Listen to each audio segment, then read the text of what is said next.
Salut la team, bienvenue sur Quiz Nature et Santé. Vous souffrez de brouillard mental ou brain fog.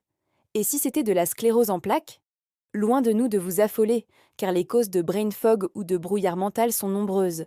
Mais d'abord, quelques explications. Imaginez que votre cerveau est une métropole ultra connectée où des milliers de messages circulent à chaque seconde.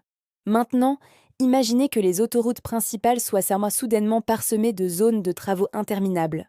Eh bien, vous pouvez avoir des brain fog dans ce cas, mais aussi de nombreux autres symptômes neurologiques possibles que nous allons décrire. La sclérose en plaques est souvent perçue uniquement à travers ses symptômes physiques, comme la fatigue ou les troubles de la marche.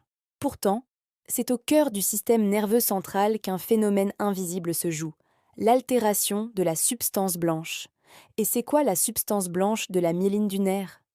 Cette substance blanche agit comme le câblage de votre cerveau.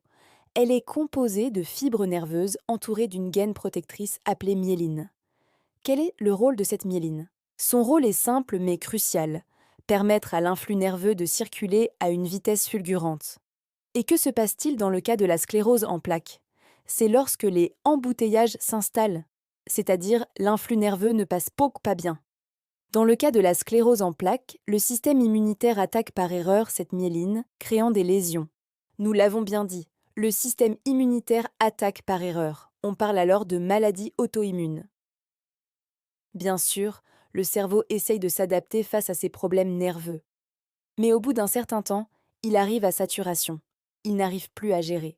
Et c'est cette saturation qui provoque le fameux brouillard mental, ou brain fog. Votre processeur central surchauffe car il doit fournir un effort double pour traiter une information simple. C'est une fatigue cognitive qui a un réel substrat physique. Ce n'est pas que dans le mental.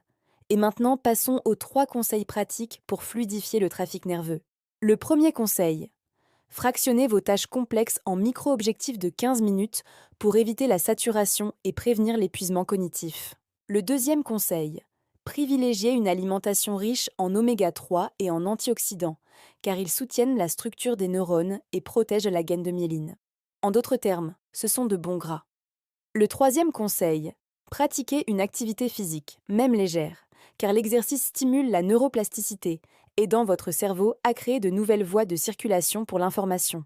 Le muscle est très connecté au cerveau. Lorsqu'il se contracte, il excrète des molécules anti-inflammatoires et neuromodulatrices.